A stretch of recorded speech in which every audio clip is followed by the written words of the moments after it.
नमस्कार।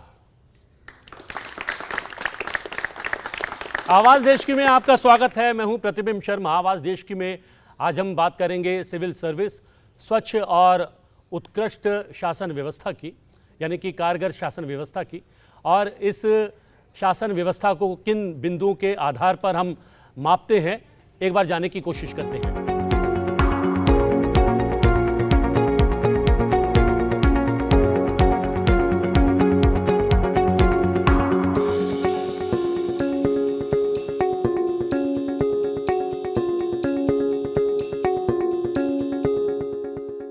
नीतियों और कार्यक्रमों का कार्यान्वयन करके, कानून और व्यवस्था बनाए रखकर, विकास और बुनियादी ढांचा परियोजनाएं लागू करके, आपदा प्रबंधन को आकार देकर, प्रशासनिक सुधार को अंजाम देकर, सरकार और नागरिकों को जोड़कर, समाज कल्याण की पहल करके, रणनीतिक सलाहकार भूमिका निभाकर, पारदर्शिता और जवाबदेही को बढ़ावा देकर। जी हाँ, पूरे विषय को जानने समझने की कोशिश करेंगे एक खास मेहमान के द्वारा। अविनाश जी हमारे साथ मौजूद हैं, फॉर्मर आईएएस ऑफिसर हैं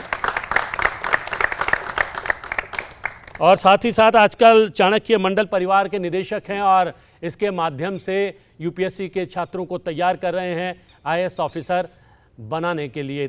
ताली बज सकती है।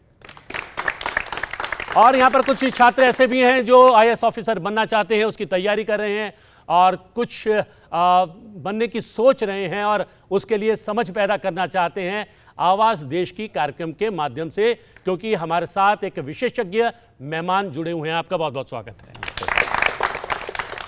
आपने बहुत सारी क्लासेस की हैं, आप जो हैं छात्रों से रूबरू होते रहते हैं, लेकिन इस तरीके के छात्र आपको पहली बार जो है आपके जीवन में आए होंगे। आपकी एक यात्रा विविधता से भरी हुई यात्रा रही है, पत्रकार रहे हैं, आप समाज सेवक रहे हैं। तो क्या समाज सेवा करते करते या पत्रकारिता के ज़रिए समाज सेवा करते करते आपको आईएएस ऑफिसर बनने की आपके मन में मंशा पैदा हुई?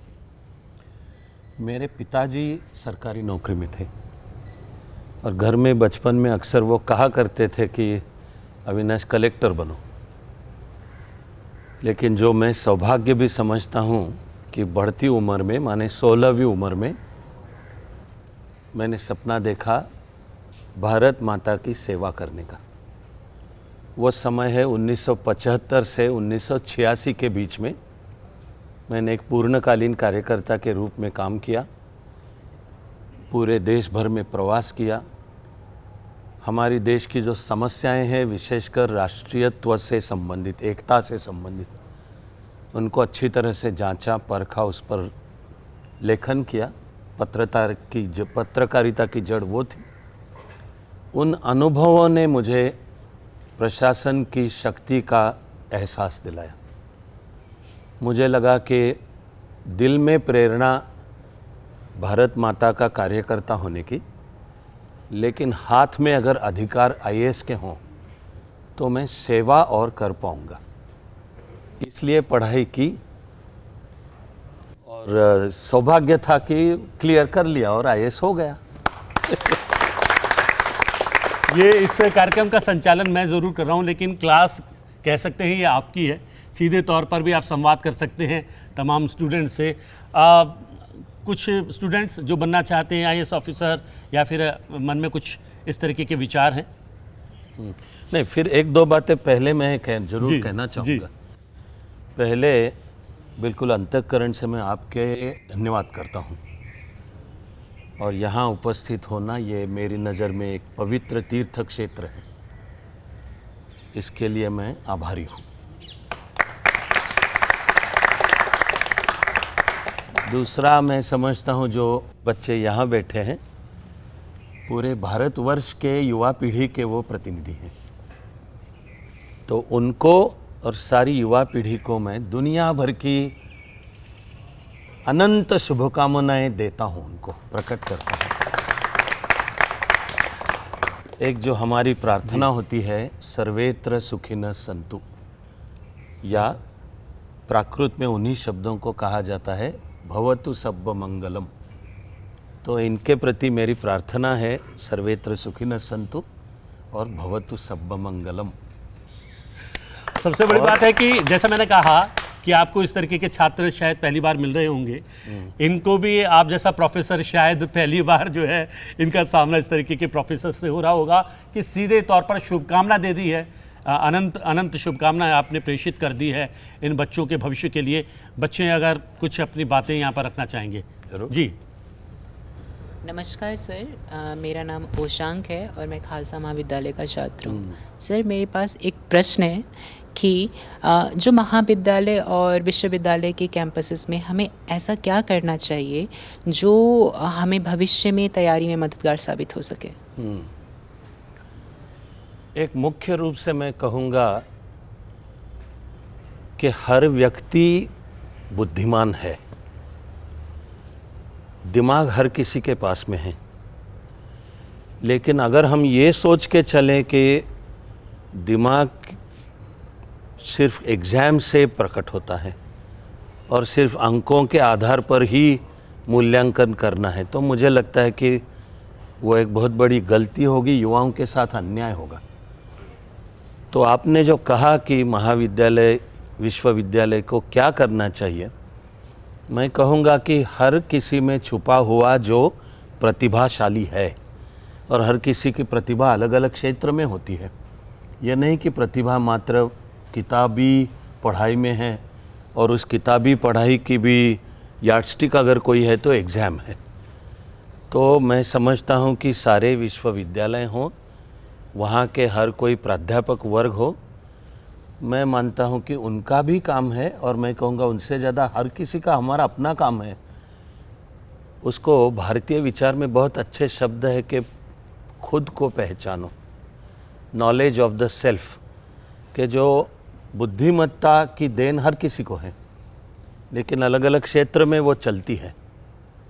हम सबको एक ही माप से नहीं नाप सकते हैं, इसलिए अपने अंदर झांक के देखो, इसका बहुत अच्छा वर्णन है। अपने आप को पहचानो, उस आधार पर जीवन में अपने क्षेत्र का चयन करो, और जिसे मैं कहता हूँ कि सबसे बड़ी चुनौती है कि जो जीवन का कम से कम जो एक क्षेत्र अब चुन लिया, उसमें बनना है प्रतिभाशाली।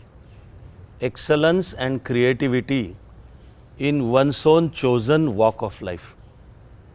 तो इसके लिए हर युवा को तैयार करना, मैं मानता हूँ, शिक्षा नीति का भी काम है, और हर चाहे महाविद्यालय हो विश्वविद्यालय हो उनका काम है। लेकिन ये ध्यान में रखना कि ये हम में से, आप में से हर किसी का अपना भी काम है। हाँ भैया। नमस्कार सर, मेरा नाम आदर्श राज है, मैं हंसराज का विद्यालय हूँ, बीएससी ऑनर्स जूलॉजी की पढ़ाई कर रहा हूँ। सर मेरा प्रश्न आपसे ये कि एक साइंस के विद्यार्थी को यूपीएससी की तैयारी कैसे करनी चाहिए। आदर्श, मैं इस मौके का फ़ायदा उठाते हुए कहूँगा कि अपने नाम की तरह बनो, आदर्श बनो। कई बार जो कहा जाता है ना कि अक्सर इन युवाओं के सामने कोई रोल मॉडल नहीं है, तो मैं कहता हूँ कि क्यों चाहिए रोल मॉडल, तुम खुद बनो रोल मॉडल। तो आदर्श और मेरी शुभकामना तो हैं ही। अब जहाँ तक यूपीएससी की तैयारी है, तो उसमें चाहे साइंस हो, आर्ट्स हो, कॉमर्स हो, या मेडिकल हो, इंजीनियर, तैयारी में कोई बुनियादी फ़र्क है नहीं। अपना जो बेस पक्का करना है, और हर किसी के बैकग्राउंड आपकी साइंस है, तो उसके बावजूद भी आपको पूरे भारतवर्ष का, बल्कि दुनिया के इतिहास की पढ़ाई करना है, भूगोल की पढ़ाई करना है, संविधान की पढ़ाई करना है। वो जितनी अभी से शुरू कर पाओ तो बेस पक्का होता जाएगा। और साइंस कर ही रहे हो तो जो अनिवार्य हिस्सा है साइंस एंड टेक्नोलॉजी, जो फोकस अक्सर ज़्यादा रहता है, development of science and technology in India after independence, तो वो तब से लेकर के आज या कल भी अगर भारतवर्ष एक नया सैटेलाइट आसमान में भेजा, तो बिल्कुल पक्का करंट इवेंट के बारे में भी कि वो सैटेलाइट क्या है, उसकी तकनीकी क्या है, वहाँ से लेकर के अपनी बुनियाद जितनी पक्की करोगे, सफलता उतनी पाओगे। नमस्कार सर, मेरा नाम हिमांशु है, मैं हंसराज कॉलेज का छात्र हूँ। सर मेरा एक सवाल है, पॉलिसी फॉर्मुलेशन और इम्प्लीमेंटेशन में ट्रांसपेरेंसी कैसे बढ़ाई जा सकती है, इसको लेकर के सर। आपने पूछा पॉलिसी फॉर्मुलेशन और इम्प्लीमेंटेशन, अच्छी बात है। मैं कहूँगा कि पूरा प्रशासन ही पारदर्शी होना जरूरी है। माने मिसाल के तौर पर समझ लो, कोई भी आईएएस अफसर हो भी गया और वहाँ मसूरी में प्रशिक्षण के बाद असिस्टेंट कलेक्टर बन के कहीं पहुँच गया, उसका अपना काम है कि उसका खुद का जीने का तौर तरीके से लेकर के वो जो काम करेगा, जो निर्णय लेगा, जो फाइल क्लियर करेगा, तो समाज के प्रति एक उत्तरदायित्व, जवाबदेही है और वो अधिक पारदर्शी बनना ही जरूरी है। जैसे कि सूचना अधिकार एक सही कदम था और मध्य प्रदेश से शुरू होके अब भारतवर्ष ने अपना लिया है जिसको लोक सेवा गारंटी एक्ट है, कि लोगों के काम सही वक्त में पारदर्शी तरह से, बिना किसी तरह के, न उस पर जात पात हो न भ्रष्टाचार हो, इसी तरह से होने चाहिए। तो इसी दिशा में और आगे बढ़ना जरूरी है। मैं समझता हूँ कि एक चुनौती है how to make administration directly accountable to people, ये रहेगी दिशा। मैं राहुल यूपीएससी की तैयारी पिछले 1.5 वर्ष से कर रहा हूँ। इसमें मेरा प्रश्न है कि क्या करना है, तो बहुत सारे इंटरनेट पर मिल जाते हैं, गाइडेंस मिल जाती है। हम लोग को प्रिपरेशन में क्या नहीं करनी चाहिए, क्योंकि कई सारे चीज़ें जो अनवांटेड चीज़ें करते रहते हैं हम लोग, जिससे टाइम का वेस्टेज होता है और वो समझ में आती है 2-3 साल बाद। अगर इनिशियल स्टेज में वो समझ में आ जाए तो टाइम बच सकती है और हम लोग इफेक्टिव तैयारी कर सकते हैं। तो क्या नहीं करना चाहिए, थोड़ा उस पर बता दें तो अच्छा रहेगा। राहुल, बहुत अच्छा सवाल है। तैयारी के लिए ज़रूरी दोनों रहता है, क्या करना चाहिए भी और क्या नहीं करना चाहिए। आपने मुझे अभी बताया कि फोकस मैं करूं क्या करना नहीं चाहिए। मैं कहूँगा सबसे मुख्य मुद्दा है, इसको तो मैं कह रहा हूँ, अगर आप मुझे अनुमति दे तो मैं कहूँगा कि आज के संवाद में मेरी तरफ से शुभकामनाओं के बाद, लेकिन अब ये सबसे मुख्य मुद्दा मैं कह रहा हूँ कि ये ध्यान में रखना जरूरी है कि ये मात्र एक नौकरी नहीं है। क्या नहीं करना चाहिए, तो इसमें इस विचार से नहीं जाना चाहिए कि एक नौकरी है, मुझे पैसा मिलने वाला है, पद मिलने वाला है, सत्ता अधिकार मिलने वाला है, मेरा नाम हो जाएगा, मुझे शोहरत है। हालांकि मैं एश्योर कर रहा हूँ कि सच्चाई के रास्ते पर चलते हुए भी ये सब मिलने वाला है। इसके लिए किसी पाप की कोई ज़रूरत नहीं रहती है। लेकिन इस क्षेत्र में अगर कदम रखना है तो ये सोच के नहीं रखना है कदम कि मात्र पैसा हो, पद हो। इंसान चाहता है जीवन में मुझे स्टेबिलिटी हो, ठीक है, जहाँ भी जब भी करनी हो, आगे चल के शादी हो, बाल बच्चों की परवरिश हो, वो सही होने वाला है। लेकिन ये समझ के इस क्षेत्र में कदम नहीं रखना है। ये लोक सेवा है, ये भी कोई महज इमोशनल पॉइंट नहीं है। ये आम नौकरी, और इसमें ये फ़र्क है बहुत बड़ा। मुझे दुख होता है कि कुछ तो ऐसे नौजवान हैं जिनको लगता है कि ये कोई रुतबा की बात है, ये कोई समाज में मेरा स्थान नई ऊंचाई को छुएगा। भाई वो होने वाला है, चिंता उसकी मत करो। चिंता करो कि इसके द्वारा मैं लोगों की सेवा में कैसे करूं। और जो स्वामी विवेकानंद ने ही बताया कि लोगों की सेवा ही देश की सेवा है, और उन्होंने तो कहा ईश्वर की सेवा है। तो जो नहीं करना चाहिए, एक बात है ये सोच के। दूसरा, बहुत प्रैक्टिकल स्तर पे मैं कहूँगा कि अपने व्यक्तित्व और अपने करियर का सही ढंग से प्लानिंग होना ज़रूरी है। आपने पूछा क्या नहीं करना चाहिए, मैं कहूँगा कि नौजवानी की उम्र के 5 हो 10 साल मात्र इसी में ही लगा दिए करते हैं अक्सर कई नौजवान। और फिर मुझे बहुत दुख होता है निजी तौर पर भी कि जो बढ़ती उम्र है, जहाँ जीवन की नींव डालना है, ऐसे 5-10 साल क्या किया तो 2, 3, 4, 5, 6 अटेम्प्ट के बाद अटेम्प्ट करते रहे, और जैसे मैं जीवन में और कुछ नहीं कर रहा हूँ। मैं कह रहा हूँ ये नहीं करना चाहिए। मैं कह रहा हूँ कि ये ध्यान में रखना ज़रूरी है कि आखिरकार यह प्रतियोगिता है, और सच्चाई तो यह है कि 15 lakh best of the brains in the country वो तैयारी करेंगे, तब आखिर में 1000 का सिलेक्शन होगा। मेरे मन में ये भी रहता है भाव कि बाकी 14,99,000 का क्या है। तो जो नहीं करना चाहिए वो ये है कि आईएएस की तैयारी करते हुए भी अपने आप को ढालना चाहिए, अपने व्यक्तित्व को जिसमें निखार आए। एकदम प्रैक्टिकल मेरा सुझाव हमेशा रहता है कि कम से कम एक अल्टरनेटिव करियर प्लान आपके पास होना चाहिए। उसको मैंने नाम दिया है कि जीवन का विन विन सिचुएशन है, कि हर हालत में मैं जीवन में विजेता बनूंगा। तो लेकिन आप तो कुछ उन चुनिंदा सौभाग्यशालियों में से हैं जिनके लिए अल्टरनेटिव्स जो हैं पहले से ही तैयार थे। पहले समाज एक्चुअली से- व्यक्तिगत रूप से मेरे लिए आईएएस अल्टरनेटिव करियर था। हाँ, उसका माने- तीसरे नंबर पर हाँ। जो है स्थान आता है। देश का कार्यकर्ता होना नंबर 1 पर था, आईएएस तो मीन्स टू एन एंड। और आप वहाँ पर भी थमे नहीं, सबसे बड़ी बात। जी, नमस्कार सर, मेरा नाम नीवा चौधरी है और मैं यूपीएससी की प्रिपरेशन कर रही हूँ। सर मेरा क्वेश्चन है कि जब हम प्रिपरेशन करते हैं और एक या दो अटैम्प्ट में हो नहीं पाता है तो हमें लगता है कि हम फेल हो रहे हैं लगातार। तो आप ये बताइए कि हम सफलता को कैसे देखें? आपके लिए सफलता की परिभाषा क्या है? और कुछ और एक दो सवाल जल्दी जल्दी जी पूछ लो, समय समाप्त हो रहा है, जल्दी। नमस्कार सर, मेरा नाम दिशा गोयल है। सर मैं भी यूपीएससी की प्रिपरेशन कर रही हूँ। सर मेरा क्वेश्चन ये है कि प्रिपरेशन के दौरान हम अपनी हेल्थ को कैसे मैनेज करें और नींद को कॉम्प्रोमाइज़ ना करें, क्योंकि अक्सर हम देखते हैं बच्चों को इंसोम्निया जैसी प्रॉब्लम्स हो जाती हैं। जी, मैं दूसरे सवाल से शुरुआत करूंगा क्योंकि वो अनायास हमें पहले सवाल तक ले ही जाएगा।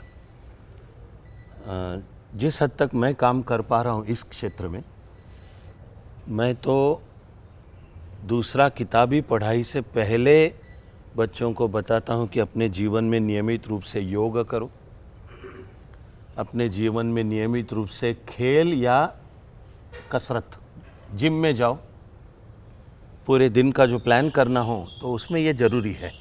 ये नहीं है कि बुक वर्म बन के बैठे।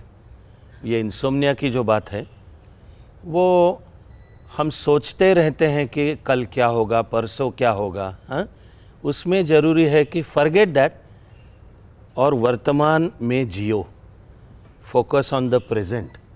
और वो भी आज मैं तैयारी करूँगा तो कल आईएएस होऊंगा तब मुझे आनंद होगा, ये दूर की बात है। आज जो मैं तैयारी कर रहा हूँ, पढ़ाई कर रहा हूँ, जीवन डीप भी जा रहा है, ऊंचाई पर भी उठ रहा है, यही एक आनंद की प्रक्रिया है। और वो करते हुए अगर इस पादान पर पहुँचे कि मुझे सफलता औपचारिक तौर पर, माने एग्ज़ाम में सफलता मिली, तो ठीक है, सफलता मिली, वो भी एक अंत नहीं है। आप अगर यूपीएससी में सफल हुए तो एक्चुअली वो एक शुरुआत है और सही सफलता तो बाद में रहेगी।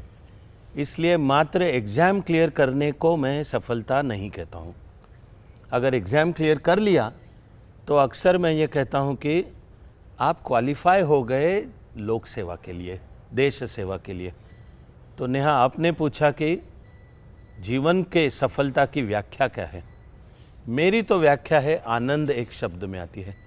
आनंद इस शब्द में आती है कि आपका जीवन कितना आनंद से भरा है और आपका जीवन कितने लोगों में आनंद निर्माण करता है। बाकी सब सेकेंडरी है, इससे है, आनंद से। और पूरा जीवन ही एक परीक्षा होता है और जीवन में किया गया कोई भी प्रयास जो है वो खराब नहीं जाता है, कहीं ना कहीं फलीभूत होता है, किसी और रास्ते पर, किसी और दिशा में शायद फलीभूत होगा। यहाँ से दो सवाल पूछ जी। सर मेरा नाम आदेश अवस्थी है, मैं भी यूपीएससी की प्रिपरेशन कर रहा हूँ। अभी समय में देखा गया है कि सर बहुत सारे सिविल सर्वेंट अपनी सर्विस छोड़ के पॉलिटिक्स में शिफ्ट हो रहे हैं, तो आप भी सिविल सर्विसेज में रहे हैं, तो ऐसा क्या कारण है कि अभी राजनीति ज़्यादा लोगों को लुभा रही है? अच्छा, उसका कोई एक सिंगल ट्रैक जवाब नहीं है, पैकेज है, अलग अलग कारण है। राजनीति के चलते जो और भी सत्ता होगी, हो सकता है उसका आकर्षण है, पर मैं आज के कार्यक्रम के दायरे में रहते हुए मैं कहूँगा कि आप जब अफसर के रूप में व्यवस्था के अंदर काम करते हो तो सारी व्यवस्था अच्छी तरह से जानते हो। या अगर नीति बनानी भी है तो वो काम कैसे होता है ये जानते हो। इसलिए हो सकता है कि वो चाहते हैं कि मात्र नीति पर अमल करने वाले से लेके अब हम बने नीति को आकार देने वाले, लोगों की आकांक्षाओं का प्रतिनिधित्व करने वाले। इसलिए हो सकता है कि कुछ लोग राजनीति में शिफ्ट कर लेते हैं।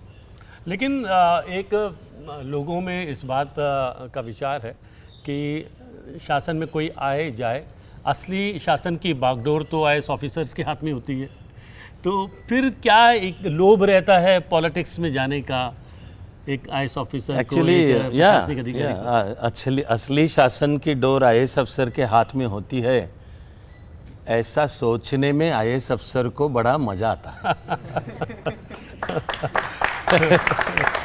नहीं, परसेप्शन क्यों बन गया ये? हाँ, परसेप्शन हमारे जो जनतंत्र की रचना है जी, पहले तो एक तो ये मॉडल बना ब्रिटिश नीति पर। हाँ, उसमें BBC पर एक ज़माने में एक यस मिनिस्टर और यस प्राइम मिनिस्टर नाम की एक बहुत ही पॉपुलर सीरीज हाँ थी। और हंसी मजाक से भरी हुई, लेकिन डीप था उसमें मतलब। उसमें जो सर हम्फ्रे जो कि उनका IAS अफसर है, वो कहता है कि देश चलाना is too important a job to be left to politicians. ये उसका रोब है, उसका, वो सही बात नहीं है। जनतंत्र में लोक प्रतिनिधि और सरकारी व्यवस्था दो पहिए हैं जिन पर विकास की गाड़ी चलेगी। जी, अगर उनमें कोऑर्डिनेशन के साथ चली तो विकास की दिशा में हम गति पकड़ पाएंगे। इसलिए मैं ऐसा नहीं कह रहा हूँ कि प्रशासन की सही डोर तो IAS अफसर के हाथ में होती है, दोनों को साथ में टीम वर्क से काम करना है। हम कारगर व्यवस्था की बात कर रहे हैं, गुड गवर्नेंस की बात है, उससे जुड़ा हुआ कोई सवाल? माइक। हेलो सर, मैं धनंजय। सर, मेरा सवाल यह है कि हम देखते हैं कि बहुत बार कुछ सिविल सर्वेंट्स का बहुत फ्रिक्वेंट ट्रांसफर्स होते हैं, जैसे 30 बार 40 बार, और कुछ मतलब ऑन द अदर साइड मतलब बहुत ही पॉलिटिकली अलाइन हो जाते। तो मतलब ज़्यादा ट्रांसफर्स भी एक प्रकार से हम सर्विस तो दे नहीं पा रहे। तो इसमें बैलेंसिंग एक्ट कैसे करना चाहिए, या जो मतलब नेसेसरी होता है कि नहीं? ओके, इस करियर में तैयारी करने वालों सबके मन में और माँ पिताजी के मन में भी ये हमेशा, मैं भय कहूँगा, इसको भय कहूँगा। मैं कहूँगा पहली तो बात है कि transfer is a part of this life. ये सिविल सर्विस ज्वाइन करना है तो औसतन 2-3 साल में एक ट्रांसफ़र तो है ही। अब ये परसेप्शन है कि कभी कभी राजनीति के चलते हर कुछ महीनों में ट्रांसफ़र होता रहता है, उसके पीछे भी एक्चुअली नीति है। तो अगर अफसर में दम है तो वो अफसर वो ट्रांसफ़र चैलेंज कर सकता है, तो उसने दिखाना ज़रूरी है। और मेरा सुझाव है कि आप फोकस कर लो एक एफिशिएंट अफसर बनने पे। अगर वो है तो देन मेरी गारंटी है कि आपको अच्छी से अच्छी जिम्मेदारी सौंपी जाएगी। इसलिए न ट्रांसफ़र को डरने की ज़रूरत है, न राजनीतिक जो खेल खिलवाड़ होता रहेगा उससे डरने की ज़रूरत। संविधान से अपनी निष्ठा बनाते हुए, और संविधान ने कहा है कि संविधान से निष्ठा का मतलब है लोगों के प्रति निष्ठा। अपना काम करते रहो तो इन बातों की चिंता करने की कोई ज़रूरत नहीं है। सर, अंकित सिद्धांत नाम है हमारा, हंसराज कॉलेज के विद्यार्थी हैं। संयोग से the steel frame of India यानी सिविल सेवाओं को आकार देने वाले सरदार वल्लभ भाई पटेल जी की जन्म जयंती के संयोग अवसर पर हम लोग विजिलेंस अवेयरनेस वीक, सतर्कता जागरूकता सप्ताह मना रहे हैं।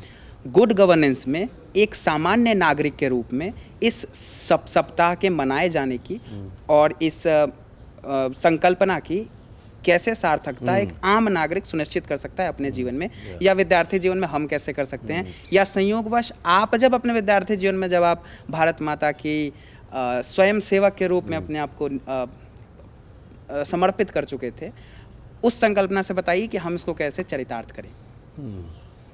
आपने सरदार वल्लभ भाई पटेल की याद दिलाई तो मैं उनको वंदन करता हूँ। आधुनिक भारत की जो प्रशासन व्यवस्था है उस पर उनका बहुत बड़ा प्रभाव रहा है। और तब भी जो पहला उन्होंने मार्गदर्शन किया वो आज तक लागू है, वो मार्गदर्शन कि अपने स्वार्थ से परे होके हर अधिकारी को मात्र देश की ही सोचना है। मुझे तो लगता है कि अपने निजी स्वार्थ से परे जाके जो अधिकारी देश के बारे में सोचेगा उसका अपना जीना भी सफल और आनंददायी हो जाएगा। ये बहुत जीवन के बारे में गलत फहमियाँ है कि मैं पाप के रास्ते से पैसा पाऊँ, प्रसिद्धि पाऊँ तो जीवन में खुशी मिलेगी। गलत फहमी है बिल्कुल ही। जीवन की खुशी तो आम आदमी की समस्याएं सुलझाने में है।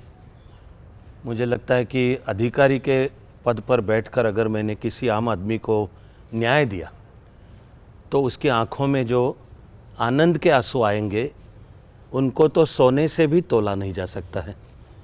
तो ये जीवन की धारणा ही ये देगी जीवन में आगे चल के सही आनंद।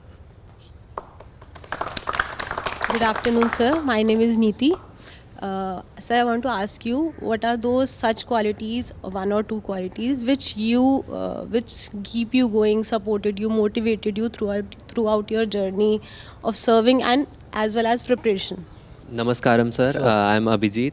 And sir, my question to you is that how can the participation of citizens be increased in the decision-making process at both the national and the local level? Again दूसरे सवाल से मैं शुरू करके आपके मुद्दे पे कंक्लूड करूँगा, क्योंकि आपने जो पूछा उसका भी संबंध है इससे कि हर नागरिक का एक अपना कर्तव्य भी बनता है। अब ये नेहा आपको भी मैं पहले बताना चाहता था, यहाँ उसका रिलेशन है इसलिए कह रहा हूँ। मुझे एक वाक्य बहुत पसंद है, that there are no failures, there is either victory or lessons to be learned. So there are no failures. 2 बार ट्राई किया, 3 बार ट्राई किया, there is no failure, there are only lessons to be learned. और अक्सर जनतंत्र के बारे में तो कहा जाता है कि in democracy people get the government that they deserve. ये एक बहुत बड़ी जिम्मेदारी है। तो ये दिखा देना that we deserve ever better government, वो हर नागरिक का कर्तव्य है। तो जो एकदम बुनियादी है कि मतदान करो, वहाँ से लेकर के विजिलेंट रहो। एक दूसरा भी वाक्य बहुत अच्छा है, eternal vigilance is the price of independence, कि अगर स्वतंत्रता चाहिए, संविधान चाहिए, जनतंत्र चाहिए तो हर नागरिक को सतर्क रहना भी जरूरी है। और प्रशासन हमारा अपना है और प्रशासन को भी ये अच्छी तरह से समझना है कि लोग हमारे अपने हैं। इसलिए जहाँ जरूरी है प्रशासन पर अंकुश, लेकिन आमतौर पर प्रशासन के साथ सहयोग, ये मैं मानता हूँ कि प्रशासन और जनता का रिश्ता होना चाहिए। और आखिर में मैं ये कहूँगा, जिसके लिए मुझे मेरे मन में तो संविधान के प्रति और सारे घटनाकारों के प्रति बाबा साहब अम्बेडकर से लेकर के मेरा शब्द है, मेरे मन में कृतज्ञता का भाव है, क्योंकि उन्होंने इस देश की प्रभुता, संप्रभुता, सॉवरेंटी लोगों में रखी। ये कहा कि लोग सॉवरेन हैं और हम उनके सेवक हैं। तो जब तक ये ध्यान में रखते हुए तैयारी भी करेंगे और बाद में प्रशासन में सेवा भी करेंगे कि लोग मालिक हैं, हम उनके सेवक हैं, तो जीवन धन्य हो जाएगा।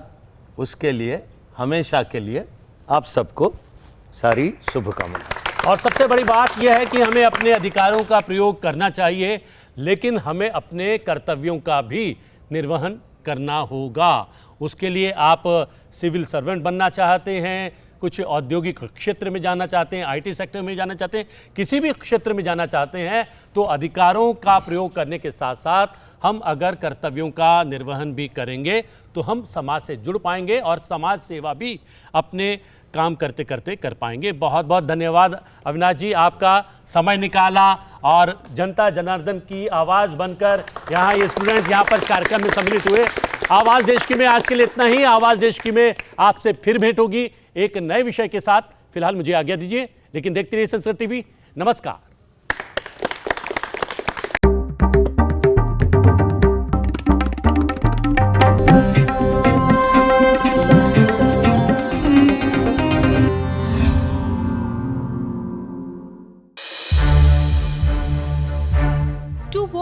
more programs of Sansad TV, subscribe to our YouTube channel and don't forget to like and share them.